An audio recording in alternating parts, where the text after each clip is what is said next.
Ya, tema hari ini ya, mengenang sejarah pelayanan mahasiswa Indonesia di Eropa awal 80-an, lalu lahirnya beberapa gereja berbahasa Indonesia yang ada di Eropa. Jadi itu bersambung, pengen ada di Belanda, ada di Prancis, di Jerman, di Swiss, yang sampai hari ini masih ada.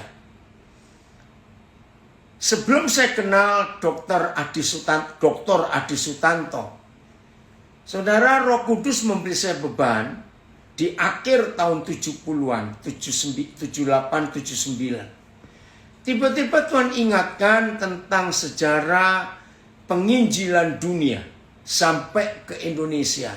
Itu sebagian besar adalah gereja Eropa, khususnya gereja di Belanda, Jerman, Inggris. Itu yang masuk ke Asia. Nah, tapi tahun-tahun itu keadaan gereja di Eropa sudah sangat turun drastis iman kekristenan mereka. Bahkan di tahun itu sudah mulai terjadi gedung-gedung gereja dijual.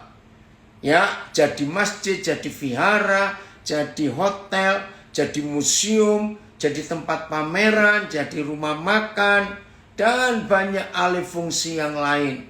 Dan berlanjut sampai hari ini. Nah, tiba-tiba Roh Kudus beri saya beban. Bagaimana mikirkan Eropa? Nah, terus terang tahun itu saya pikir bagaimana caranya ke Eropa. Saya nggak tahu. Ya, paspor aja belum punya. Tapi karena Roh Kudus memberi beban, ya saya berkata, jadilah kehendak-Mu Tuhan, terserah. Nah, tahun 79, pertama kali saya bertemu dengan seorang hamba Tuhan, yaitu Bapak Adi Sutanto, pendiri Jemaat Kristen Indonesia, yang gerejanya sangat jadi berkat, di Semarang. Nah, tadi Pak Heru sudah cerita gerakan mahasiswa itu. Nah, tahun 79, kami pelayanan sama-sama. Sampai tahun 80, nah rupanya Pak Adi Sutanto itu memperhatikan cara saya melayani hidup saya.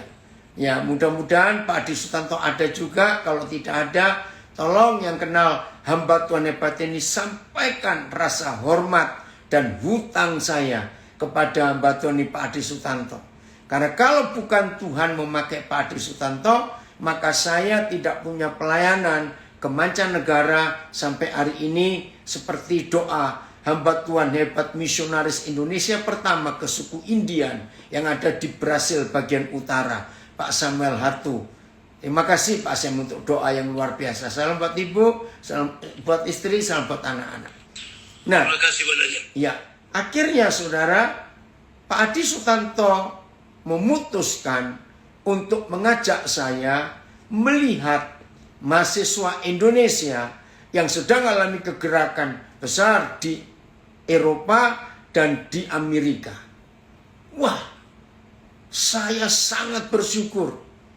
Akhirnya tanggal 19 Juli 81, pertama kali saya naik pesawat Singapore Airlines dari Jakarta ke Singapura. Nah, dari Singapura kami harus nginap karena waktu itu belum ada yang langsung. Nginap semalam di Singapura. Itu pertama kali saya ke Singapura. Ya, wah betul-betul kampungan. Terima kasih Pak Adi Sutanto.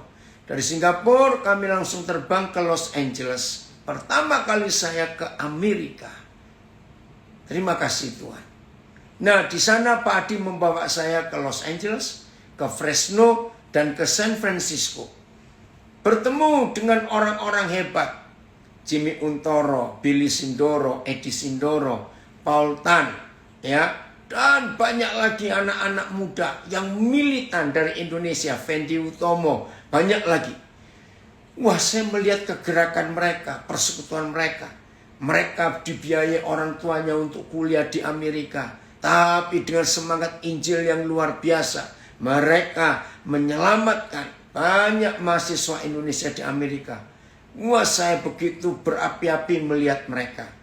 Setelah pelayanan di 3 kota di California, Los Angeles, Fresno, San Francisco.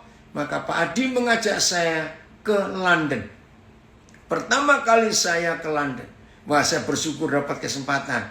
Karena bulan Juli akhir itu ada pernikahan akbar, pernikahan terbesar abad yang lalu, yaitu pernikahan Pangeran Charles dengan Lady Di, Putri Diana. Bahkan saya sempat diajak ke gereja St. Paul, tempat pemberkatan mereka. Bunga-bunga masih ada, belum layu. Senang sekali. Itu pertama kali saya ke London. Melihat juga bagaimana mahasiswa Indonesia di London. Tapi mahasiswa Indonesia di Inggris nggak sebanyak yang di Amerika ataupun yang di Jerman dan di Belanda karena biaya mahal. Setelah beberapa saat kami di London, lalu Pak Adi mengajak saya terbang ke Hamburg, ke Jerman Barat. Waktu itu masih Jerman Barat. Dipertemukan juga dengan beberapa mahasiswa Indonesia, juga dengan pelaut-pelaut Indonesia. Wah, saya kaget. Ada perkampungan pelaut Indonesia di Hamburg. Wah, satu keluarga namanya Pak Tikoalu. Ya, punya rumah besar di kota Hamburg. Di situ dikumpulkan anak-anak muda para pelaut. Di situ Pak Adi melayani para pelaut, juga mahasiswa Indonesia. Nah, dari situ kami ke Neumünster, satu kota kecil. Ya, Tuhan luar biasa bekerja. Nah, lalu kira-kira bulan Juli, pertengahan Agustus, akhir Agustus pertama kali Pak Adi mengajak saya ke kota Berlin Barat. Wih, itu perjalanan yang seru sekali. Ya, meninggalkan Jerman Barat, lewat perbatasan Jerman Timur. Waduh, saudara, berjam-jam kami harus antri, diperiksa begitu ketat. Makasih Pak Adi. Nah, setelah itu selesai lawatan Eropa, kami balik ke Indonesia. Saudara, hati ini berdebar-debar melihat orang mahasiswa Indonesia di Amerika dan di Eropa yang luar biasa. Nah, yang unik, Tuhan memberi saya beban itu yang Eropa, yang Jerman khususnya. Ya, saya nggak tahu kenapa waktu itu untuk Amerika Tuhan pisahkan dulu. Saya tahu memang karena di Amerika banyak kunjungan pendeta-pendeta dari Indonesia. Tapi di Jerman hampir tidak ada. Wah, saudara, sejak balik ke Indonesia akhir September 81, saya berdoa, Tuhan bawa saya balik lagi ke Jerman. Entah kapan dan bagaimana caranya saya tidak tahu, karena uang juga dari mana belum tahu. Ya, saudara, puji Tuhan. Akhir September 83, Tuhan membawa saya balik ke Jerman bersama seorang hamba Tuhan, anak muda yang luar biasa, Pak Ani Layantara. Nah, di sana saudara 9 bulan, hampir 10 bulan. Kami keliling Jerman. Waktu itu Jerman masih nggak pakai visa. 3 bulan bebas visa. Nah, saudara mahasiswa Indonesia di Jerman mengatur supaya dapat visa lagi, maka kami keluar ke Yugoslavia. Wah, seru sekali. Yugoslavia juga negara Eropa yang nggak pakai visa untuk paspor Indonesia. Kenapa begitu? Karena hubungan Soekarno dan Presiden Tito di Yugoslavia sangat dekat. Jadi paspor Indonesia kalau masuk ke Yugo, wah, begitu kami langsung masuk imigrasi, langsung petugas imigrasi berdiri memberi salam. Indonesia bilang gitu. Wih, begitu dekat ya hubungan Soekarno dengan Tito pada zaman itu. Nah, di situ pertama kali saya ada di daerah sosialis. Karena Yugoslavia itu sosialis. Gak ada orang Indonesia di sana. Aduh, tapi hidup begitu susah. Nah, 2 kali untuk dapat visa masuk ke Jerman lagi. Nah, selama hampir 10 bulan dari September 83 sampai menjelang akhir 84, lewat pertengahan 84, Kami keliling di hampir semua kota yang ada mahasiswa Indonesia. Dari Neumünster, Hamburg. Ya, Hamburg, Neumünster, Berlin, terus turun. Sampai ke Braunschweig. Ya, ke Hagen, ke Dortmund, ke Bochum. Saudara, kota-kota kecil, München, Gladbach. Ya, terus sampai kami ke selatan, ke Frankfurt, ke Stuttgart, ya, ke München. Saudara, luar biasa. Nah, perkembangan lawatan Tuhan hebat sekali. Karena belum ada ya pendeta Indonesia yang melayani mahasiswa Indonesia itu. Begitu pintu-pintu terbuka.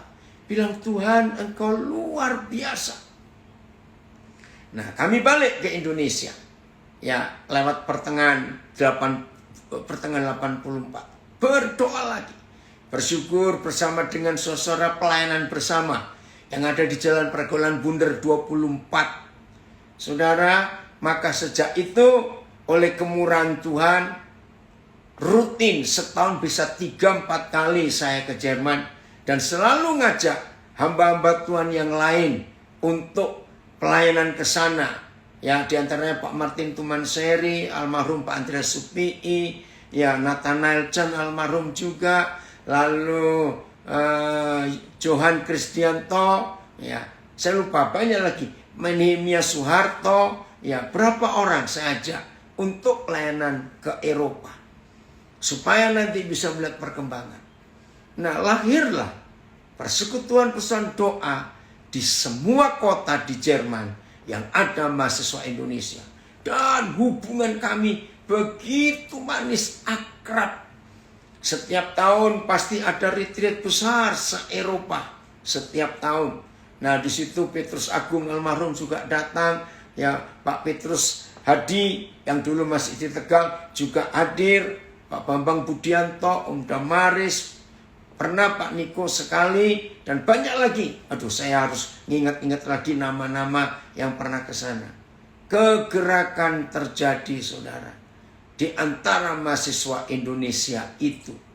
Sungguh Tuhan bekerja luar biasa. Dan maaf saya cerita, tiket kami bayar sendiri. Nah, ini bedanya mahasiswa Indonesia yang kuliah di Jerman dan di Amerika. Maaf saya berkata apa adanya. Orang-orang tua yang kaya hampir tidak mau mengirimkan anaknya kuliah di Jerman. Pasti ke Amerika. Ya, ada banyak alasan. Nah, yang ke Jerman biasanya keluarga yang ekonomi menengah ke bawah. Kenapa? Karena Jerman itu negara yang sangat diberkati Tuhan. Semua mahasiswa yang kuliah bukan cuma untuk orang Jerman. Mahasiswa dari negara mana saja itu nggak bayar kuliahnya. Hebat sekali Jerman itu. Bahkan sampai hari ini kalau bayar pun murah. Nah, maaf saya berkata, maka itu mereka untuk hidup saja pas-pasan, dan mahasiswa Indonesia yang kuliah di Jerman, bahkan semua mahasiswa negara manapun itu bisa sambil kerja. Nah, kadang-kadang ada beberapa mahasiswa kenaan kerja dapat duit gampang dibanding orang tuanya setengah mati di Indonesia. Akhirnya kelamaan kuliah sampai bisa belasan tahun nggak lulus-lulus dan masih dipermudah zaman itu. Nah, maka itu kalau kami datang, mereka sangat senang karena saya boleh melayani mereka. Bahkan ongkos tiket kereta di dalam Jerman juga. Ya, beberapa saudara yang dapat berkat bisa bayari tiket kami. Saudara, itu anugerah Tuhan yang luar biasa. Terus tahun 88, saudara, ada kegerakan 85, maaf. Mulai Pak Habibie mengirim ratusan, ya mungkin hampir 1.000 mahasiswa Indonesia, biaya dari BPPT. Luar biasa. Ya, Pak Yohanes Effendi ingat ya tahun berapa itu ya, yang dikirim begitu banyak mahasiswa Indonesia, biaya dari negara, saudara. Pak Habibie kirim ratusan. Wah, di situ mahasiswa Indonesia panen jiwa-jiwa, kesempatan melayani mereka. Nah, puji Tuhan, gerakan itu hebat sekali. Dan sampai hari ini masih ada beberapa ya yang tetap aktif dalam pelayanan di Jerman, di Perancis. Waduh, saudara, ratusan tahun-tahun itu. Dan Tuhan bekerja dengan dahsyat sekali. Kesempatan panen jiwa-jiwa. Nah, beban yang Tuhan kasih, waktu itu yang Tuhan taruh di hati saya. Salah satu motor kegerakan kemerdekaan Indonesia itu dimotori oleh mahasiswa-mahasiswa Indonesia yang kuliah di Belanda. Ya, jadi salah satu pelopor Sumpah Pemuda itu dari Belanda, sebagian sedikit dari Jerman. Nah, Roh Kudus mengingatkan sejarah itu harus terulang, bahwa mahasiswa Indonesia yang bisa dapat kesempatan belajar ke Eropa, kalau balik ke Indonesia, mereka tidak hanya membawa ilmu, tetapi membawa semangat untuk membangun Indonesia kembali. Jadi beban terbesar yang Tuhan taruh di hati saya tahun 80-an itu, untuk semua pelajar atau mahasiswa Indonesia yang kuliah di Eropa, di Jerman, Belanda, Perancis, meyakinkan mereka bahwa kalau mereka balik, mereka harus ada di semua jenjang kehidupan, mulai dari pemerintahan. Dan ada seorang mahasiswa dari kota Nancy, ya tulisannya Nancy, di Perancis bagian timur ya. Ya. Nah, sekarang dia Profesor Ignatius Sutopo. Ya, dia ada di kementerian apa saya lupa. Hebat sekali. Dan banyak lagi yang lain. Maaf, saya harus ingat nama mereka satu persatu. Nah, mereka harus ada di bidang kesehatan, kedokteran. Karena banyak dokter juga. Mereka harus ada di bidang macam-macam. Khususnya yang Pak Habibie waktu itu yang bidang pesawat. Ya, aerodinamika, aeronautika, waduh banyak lagi. Ya, di bidang pertanian, di bidang teknik, di bidang semua yang mereka bisa belajar untuk balik ke Indonesia. Dan waktu itu Tuhan beri saya berkat yang luar biasa. Sehingga setahun minimal 3 kali saya bisa bolak-balik ke Eropa. Anugerah Tuhan yang hebat untuk membawa mereka. Nah, saudara, kalau kita melihat kembali ke sejarah masa yang lalu, akhirnya Tuhan gak bawa Eropa, Australia terbuka. Saya pertama kali ke Australia itu tanggal 23 Maret tahun 85. Langsung landing di Melbourne waktu itu. Nah, sejak itu saya mulai bolak-balik ke Australia. Terima kasih Pak Pendeta Sam Junaidi dan Ibu Ruth, ya, yang jadi motor dari tahun itu sampai sekarang ini. Luar biasa Tuhan. Nah, saudara, saya ingin nanti juga ada yang memberi tambahan, yang dari Eropa, dari Australia. Juga kalau ada di antara saudara ingin bertanya sesuatu supaya lebih jelas, jadi nggak cuma dari saya saja. Nah, dalam beberapa pengalaman yang sangat indah selama pelayanan di sana, itu kalau musim, maaf ya, penyakit cacar air, saudara. Ya, itu seru sekali. Ya, oh ada dokter hari ini Nubais juga ini bergabung. Hebat. Ya. Nah, kalau mereka sedang kena cacar air, maka yang belum kena nggak boleh dekat-dekat. Nah, saya ini dari waktu kecil pernah kena cacar air. Jadi kalau sudah ada yang kena cacar air, yang lain nggak berani, puji Tuhan, saya bisa melayani mereka karena nggak bisa kemana-mana. Jadi saya ke sana nggak cuma khotbah, nggak cuma mengajar firman, tapi bersekutu dengan mereka ya secara hidup sehari-hari. Dan Tuhan menolong untuk menghidupkan gereja Kisah Para Rasul pada waktu itu. Jadi Kisah Para Rasul dihidupkan kembali dan nyata di antara mahasiswa Indonesia itu. Nah, izinkan saya berkata, menjelang pertengahan 90-an, maaf ini, sedih kalau melihat itu. ya menjelang pertengahan 90-an mulai masuk gereja-gereja besar dari Indonesia ke Jerman, ke Belanda. Maaf saya ngomong ini sejarah. Saya nggak melebihkan, saya nggak mengurangi. Akhirnya mereka mendatangi kota-kota di mana ada anak-anak anggota gereja mereka. Maaf, ada orang tua dari gereja mereka ini yang anaknya kuliah di Eropa. Maaf saya berkata. Nah, ketika anak-anaknya kuliah di Eropa dan orang-orang tua mereka itu cukup aktif di gereja-gereja Indonesia yang besar, yang ada di Jakarta khususnya, lalu mereka tanya, jadi kalian belum ada gereja? Belum. Nah, mulailah gereja-gereja besar ini berdatangan ke Jerman, ke Belanda. Sedih, ya saya harus berkata apa adanya. Akhirnya berdirilah nama gereja Indonesia di Eropa.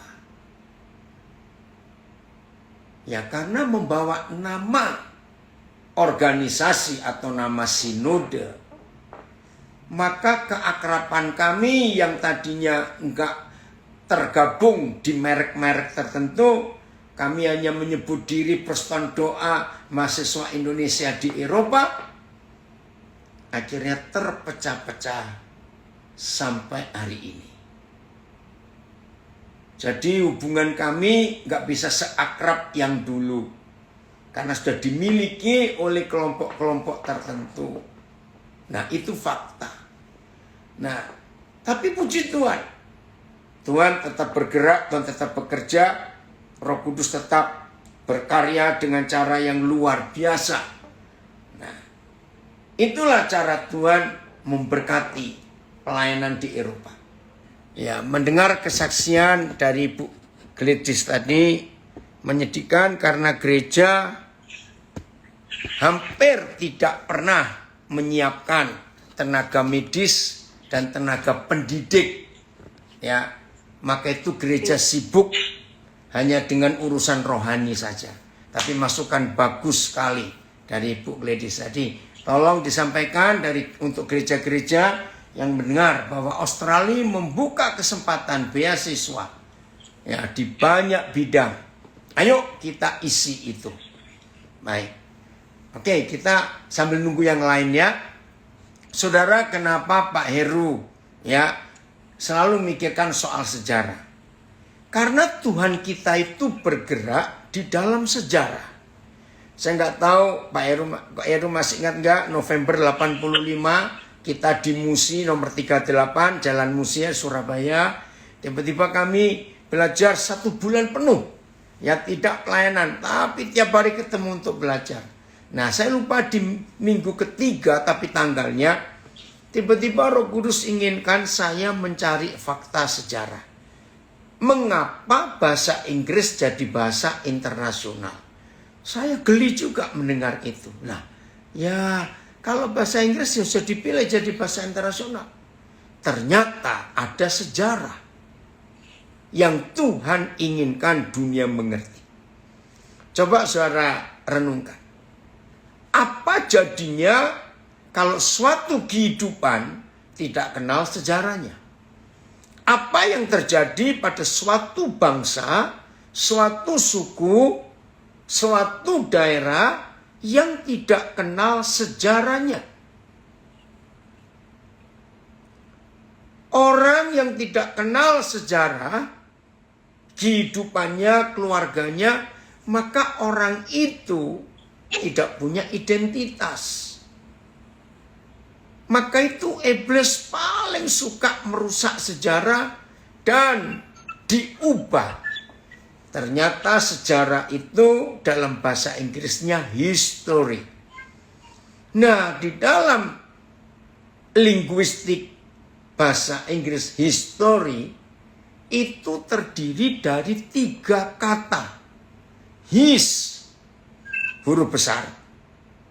Huruf kecil, love. Huruf besar lagi, story. Wah, ketika saya tahu fakta itu, oh pantas bahasa Inggris jadi bahasa internasional. Ini salah satu saja ya, ada banyak ya, ini salah satu. Karena sejarah itu adalah kisah kasih Tuhan pencipta alam semesta kepada manusia. His love story. Wih,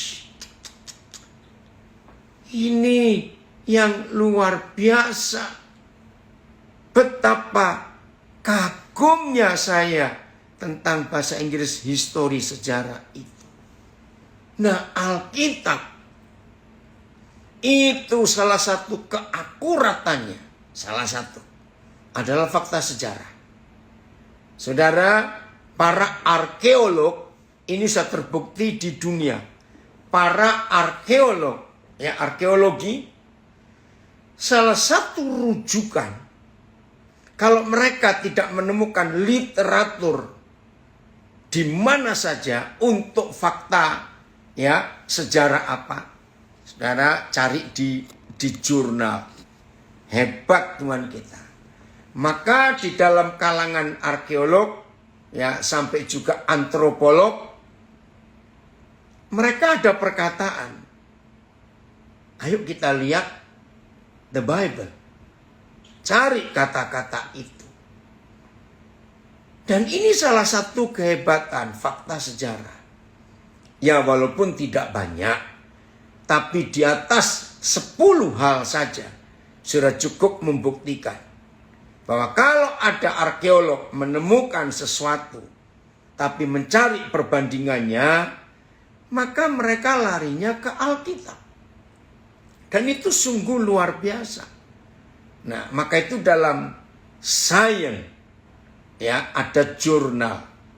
Di dalam jurnal itu ada sebuah prinsip. Mereka sangat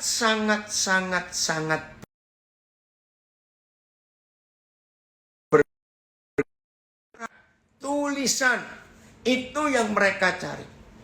Nah, di dalam jurnal, dalam ilmu pengetahuan itu, mereka punya satu pegangan. Itu yang menolong Alkitab ini bisa ditemukan keakuratannya.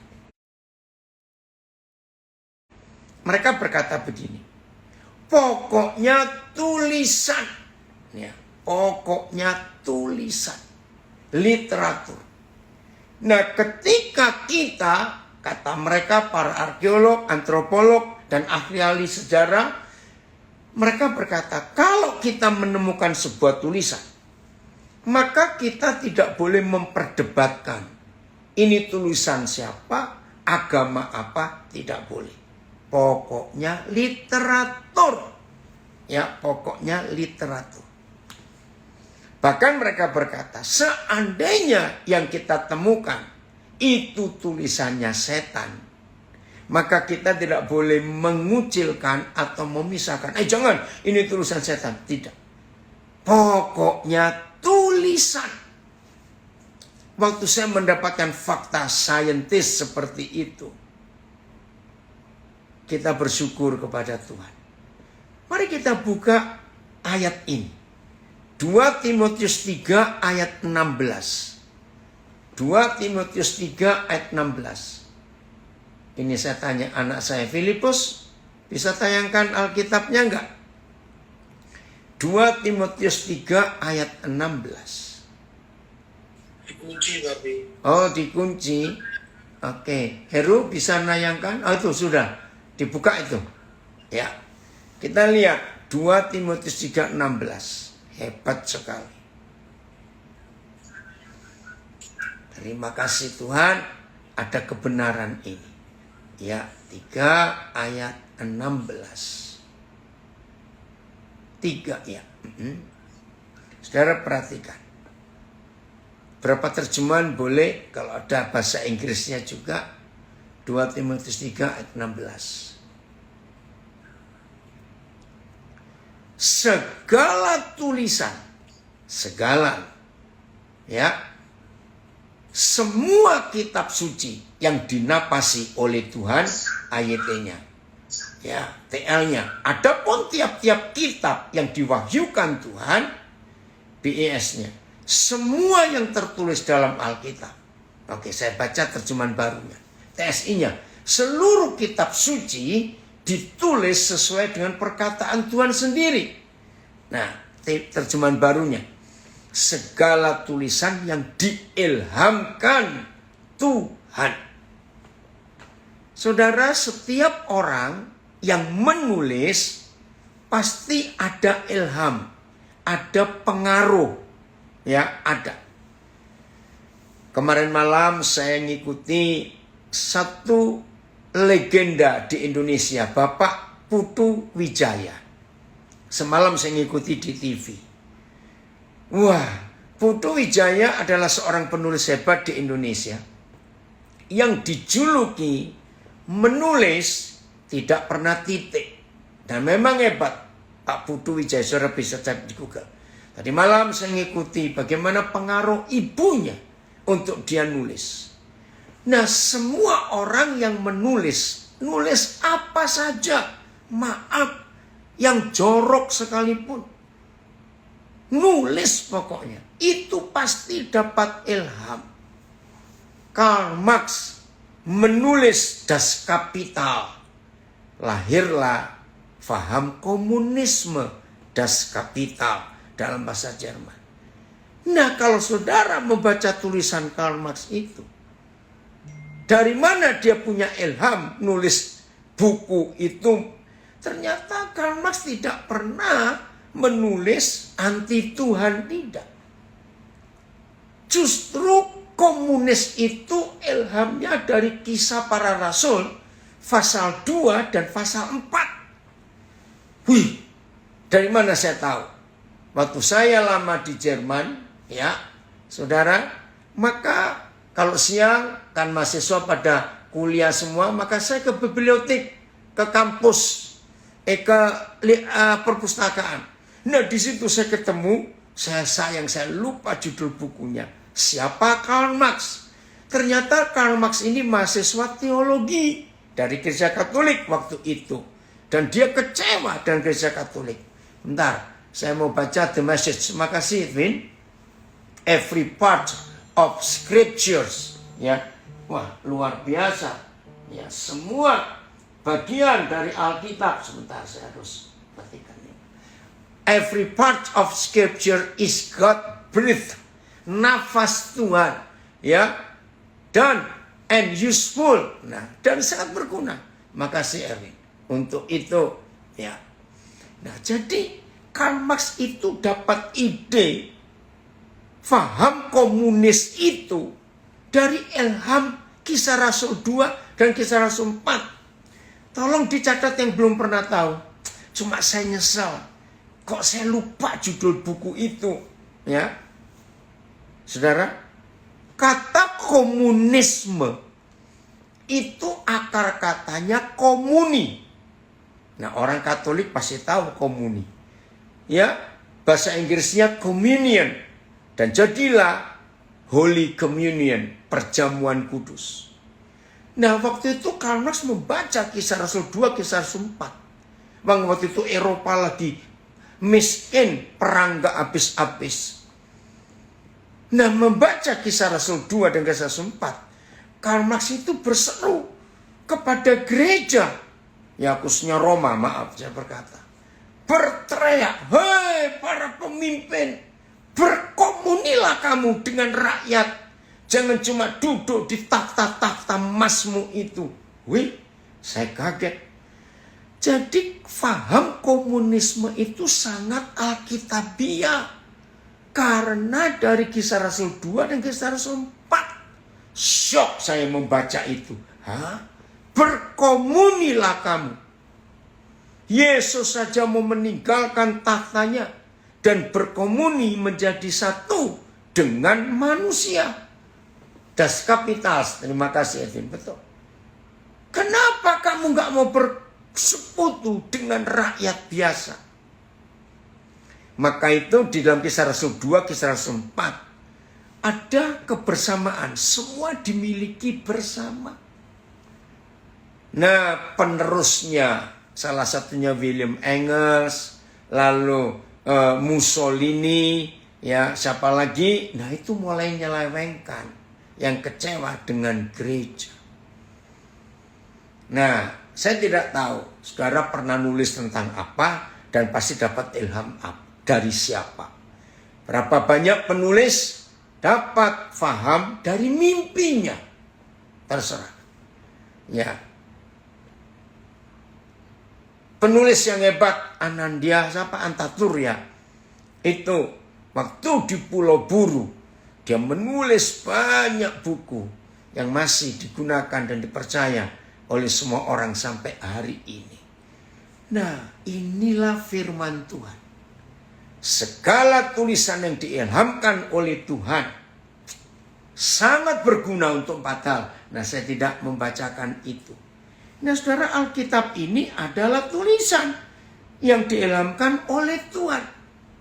Siapa pernah mengagumi fakta istilah tulisan ini?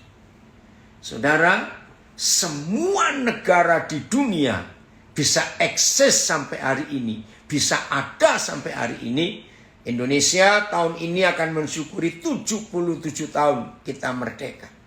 Tapi ada negara-negara yang sudah eksis ratusan tahun. Eropa ada yang sudah 300, 400, 600 tahun.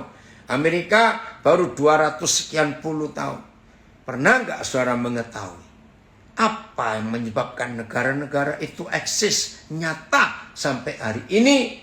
Maka jawabannya, karena ada tulisan yang ditulis oleh para pendiri bangsa itu. Nah, tulisan itu namanya konstitusi, undang-undang.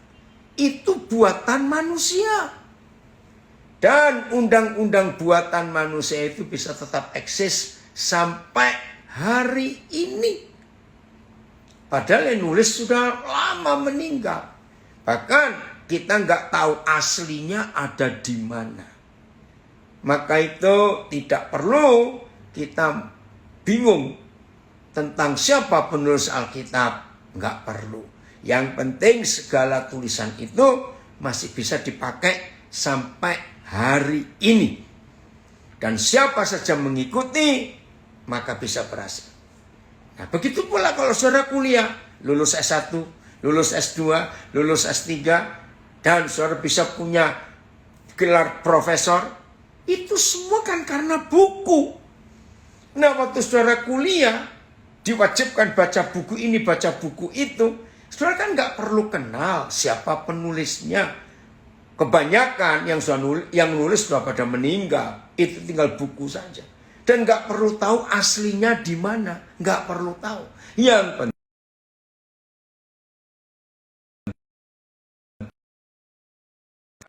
adalah sudah terbukti siapa yang mengikutinya dan mempercayainya, lalu membuat penelitian dan ada hasilnya, lalu saudara disidang, ya, dan disahkan.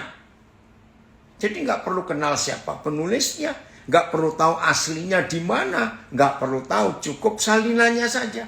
Nah, itulah fakta dari semua tulisan yang diilhamkan oleh Tuhan. Nah, maka itu Nafirala terakhir lewat Pak Heru ini selalu ngungkap sejarah. Karena his love story, kisah kasih Tuhan kepada manusia yang ada di dunia ini. Terima kasih Tuhan untuk kisah kasih itu. Maka itu Raja Salomo menulis dalam kitab Pengkhotbah, sejarah akan terulang kembali. Dan itu betul. Saya akhiri dengan satu ayat ini. Kitab Pengkhotbah pasal 15. Ya, Pengkhotbah pasal 3 ayat 15. Ya Arfan, itulah sejarah komunis. Dari kata komuni. Ya. Pengkhotbah 3 ayat 15. Yang sekarang ada, dulu sudah ada. Yang dulu namanya sejarah. Dan yang akan ada besok lusa, dan seterusnya sudah lama ada. Dan Tuhan, terjemahan yang betul, mencari yang sudah pernah ada. Itulah kekekalan. Itulah sejarah. TSI. Apa? Saya langsung terjemahan sederhana Indonesia. Apa yang terjadi sekarang sudah terjadi sejak dulu. Dan segala hal yang akan terjadi juga sudah terjadi sejak dulu. Tuhanlah, hai, hebat, history.